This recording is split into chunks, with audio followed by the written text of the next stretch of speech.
Jerry Trimble. Yeah, Jerry Trimble was a bad motherfucker. Golden Boy. That's what they call Atlanta's Jerry Trimble. He hails from Vancouver, British Columbia. Manny, the school teacher, Sobral. Manny Sobral. Michael Chandler. Manny, did you watch both Michael Chandler and co-main and main? Okay. I didn't see Chandler. Jerry missed it. I Okay. just saw the It's all good. It's all good. Well, it was short, so, you know. Oh, it was right. Well, somebody sent it to me. It was a right cross and then boom, a right to the body, left to the head, right? Yeah. And then he hit him like, what, 10 times afterwards? I'm like, seriously? Fucking stop it. It's like, I counted him. It was like 9 or 10 times. Yeah, that happened for sure. Crazy. Yeah. Ugh. And he was like awkward hitting him on the ground too. Just kind of like Yeah. What do you guys think? Andy, what do you think, man?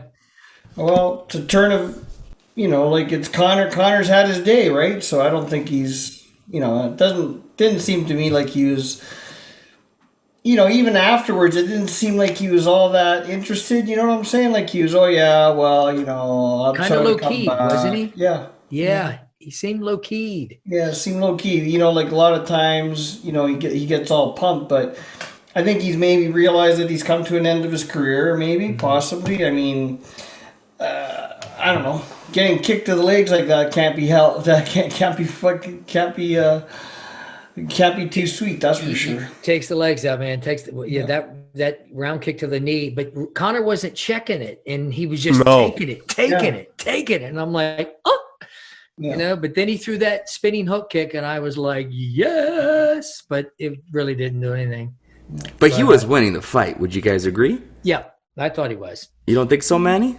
I don't know. I thought it was relatively close. I mean, it was only 2 rounds or a round and a half or whatever it was. Well, there was a couple shots that Conor got in there, and that's why I text you guys, or I text Manny and Hugo, and I went, Poirier's going down. He's going down. Conor, I thought, was nailing him.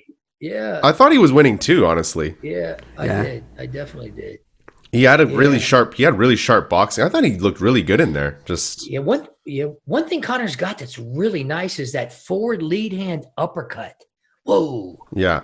And man, he did it a couple times, but that was it. And I'm like, oh man, you need to just, I don't know. Yeah, man, I agree with you, brother. I thought he was a little lackluster and just he wasn't really I don't know. It might have been 2 in his head or something. He didn't seem energized and pumped like he usually is. He's worth a lot of money, a couple $100 million. So I know, man. I bet he's drinking whiskey now. Yeah. I agree, though. He seemed it's all good, whatever, blah, blah, blah. That's not the right attitude if you want to be, that's not the hunger that people are looking for. Yeah, no, definitely. Jerry, did they have low kicks like that back in the day when you were doing kickboxing? Not in my style of kickboxing. And when I retired, I was going to go to Oklahoma to train with Dale Cook to do leg kicks. And then, the movie business came. But yeah, in my particular style, American kickboxing, they didn't do leg kicks, which promoted more head kicks.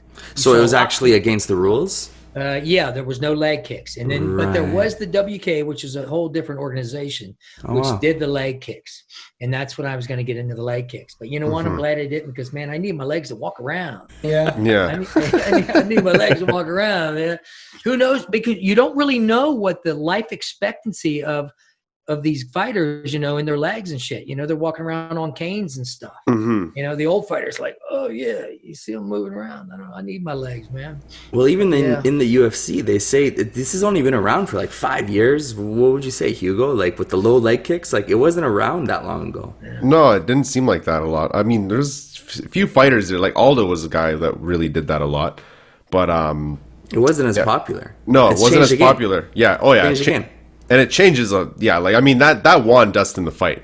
The leg kick. It won him the fight. If he didn't do that, he wouldn't have won that fight. I think, and even Conor, if you heard him in his corner when he won, he was like, "Oh, my calf." Yeah. He was like complaining about that, right? So he was blasting those legs, man. Oh man, and he was like you said, he wasn't checking them. No, I know, which was weird. Yeah, and coming forward, right? But he was landing a lot. Like I don't know, man.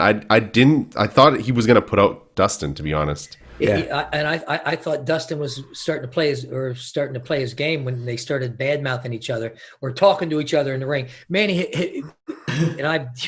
I love talking to my opponents in the ring. Did you talk to your guys in the ring? Your opponents? No, not Oh, really, man. because I mean, Dude, there's not much fuck to you, say a lot motherfuckers! of That all you times. guys fucking hit me. Oh, it was great. It was the psychological warfare, man, in there.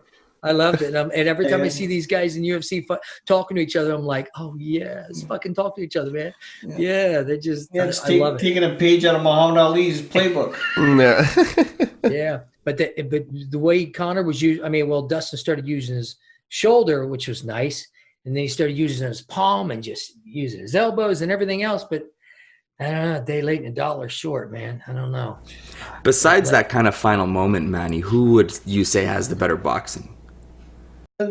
Well, I mean, I think McGregor had the better boxing, but I mean, in the UFC, you need to have a little bit of everything. And I mean, those leg kicks, like the Charlie horses that they give you, like it ties you up, and it's like, you know, like building a house. You got to build the foundation from ground up, and you take the foundation out, and you don't have much. And that's really what happened to Conor. I felt is that. Poirier was smart in taking out the foundation. How happy are you guys for Dustin, though? I'm a huge Conor fan, but Dustin's such a good guy, man. Yeah, I'm happy for him. Seemed that way. And he also talked about having a charity that he works with. Like, I forget what the name of it was. Good Fight Foundation. The Good Fight Foundation. Mm-hmm. Well, some background to this fight. Conor was being shelved by the UFC because of the coronavirus. There's no crowd, and he was itching to fight. So he offered Dustin, who already beat once in spectacular fashion, he offered to fight him in a charity match. And it was all over Twitter. And what's his name? Agreed. And then they were about to do it. And Dana was like, oh, no. Okay, fine. I'll book it if that's how serious you guys are. And here we are. So it was way better, camaraderie. They were donating to each other's charity. Conor gave him a bottle of his whiskey. What's his name? Gave him a bottle of his hot sauce, right? So hugging and everything. But Conor gave donated $500,000 to his foundation, actually. So so that's it's pretty special. Wow, that's nice.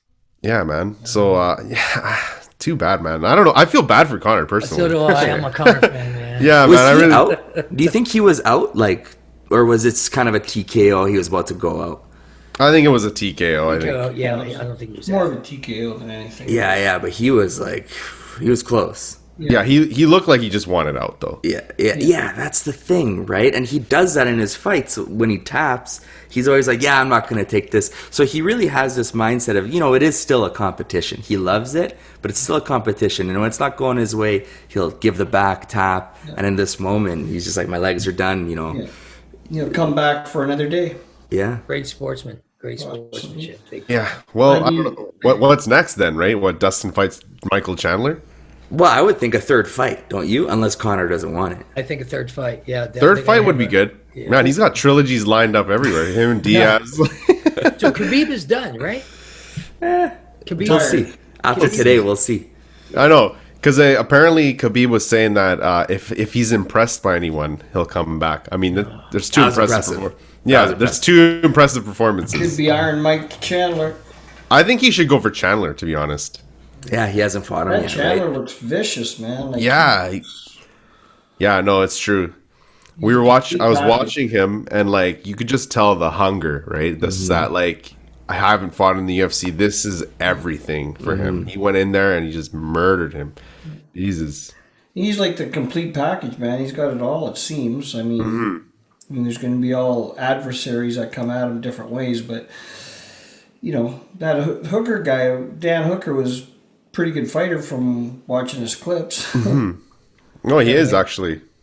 What were you saying about it? Well, I was going to say either the high finish rate, but the fight game, man, MMA is, you don't even know what's going to happen. You don't know what's going to anything can happen. Anything.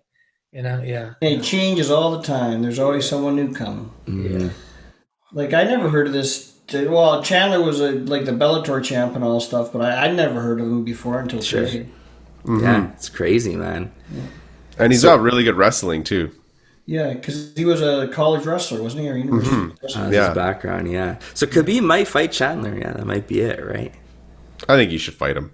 Yeah, but that's what money does, man. I mean, that's so much money. Look what happened to Conor. Yeah. Well, I can't believe it, man. It was nuts, man. Yeah, he just got TKO'd. Crazy. Yeah, just to see him on the ground like that, I was like, I'd never see him like that. Worst defeat. He took it like a champ. Yeah. He did. He did, man. I mean, I love that guy. Yeah. Crazy. I mean, but that's the thing. You know, like, I don't pick favorites. I mean, you like them both, right? May the better man win, right? Yeah, and he was talking about ring rust too. You notice that? How he was talking about how he hasn't been in there, no activity. Obviously, Dustin. Something to talk about, but I mean it is true though. He probably wasn't as sharp as he could have been because he hadn't competed, right? Because the last that Cerrone or something he fought. Yeah. That was last January. That was last what? Last January. The whole year. Yeah, a year ago. It's a long time. Yeah, and Cerrone didn't really put up much of a fight either. I don't think, did he? No. And that's the thing. A lot of Conor's opponents wilt under the pressure and the magnitude of the fight, right? And Dustin's been there, so I guess he knew what to do. Also, yeah, I think that mind game thing didn't, like, I mean, him being like, oh, like really nice, you know, exchanging hot sauces probably made Dustin a little more comfortable in there, right? It's like, oh yeah, this isn't too bad, right? Because like I think what you were saying, Jared, it's like he almost looked like he was falling into that game, and then he realized this isn't the same Conor. Like, I can strike with this guy, you know. I've already felt his hardest punch, and he was just walking down, right? So, jeez, yeah. I found it interesting that they're both southpaws. I wonder, like, I think Conor's a natural southpaw. I don't know if Poirier's a left-hander. Is he? Do you know? I don't know. No, they're both southpaws. So No, they fought southpaw, but I don't know. I read that Conor McGregor's an actual left-hander, but I don't know if Poirier's a left-hander. I believe Poirier is. I'm not sure, but I believe so. Yeah. Yeah, it was takes away the advantage of being a southpaw. I want to see Khabib come back, fight them both. Yeah. at the same time, right? Yeah. Shit. What is it? Tag team UFC, tag team MMA. Yeah. Yeah. There are some crazy Russian leagues where they do that, though. Tag team MMA. It's ridiculous. Oh, like God. 4-on-4.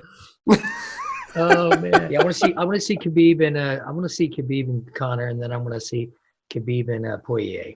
And then I want to see Poirier and Conor again. Khabib beat them both. That's the interesting thing. Yeah, right? that's what I was seeing them both. Yeah, exactly. Yeah. He finished all of them the same way.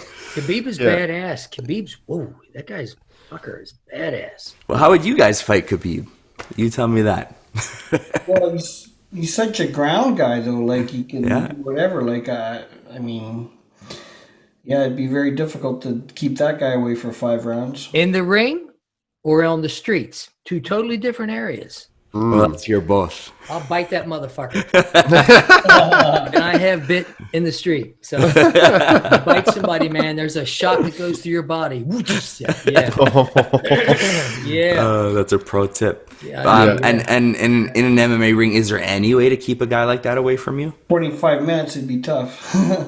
It's crazy because, like, you know what he's going to do, and he does it. Yeah. Yeah, that's the most impressive thing about him. Yeah. Fuck, man. I wish I was young again. What would you do? Tell us. Would I fight again? If I was young enough, yeah, I probably would. I think MMA? Different mindset. You'd have the younger mindset. Yeah, I think I would. Yeah. The more I'm watching these guys and seeing these fighters and oh fuck yeah, Revving you up. Yeah, it's revving me up, man. But I think they should have stopped after freaking Chandler was he hit him like 9-10 times. I'm going and I rewind. The guy sent me the video and I'm like, because I didn't see it, and I'm watching it and I'm like, shit. I said, honey, look at fucking guys like 1, 2, on the ground, 4, 5, 6, 7, 8, 9, 10. I'm like, what? There's no 10 count, hey Manny. There's no knockdown. There's no knockdown rule. Oh my god. Okay. All right, guys, that's a wrap. I'm Jerry Trimble. I'm Manny Sobral. And that's 2 world champs.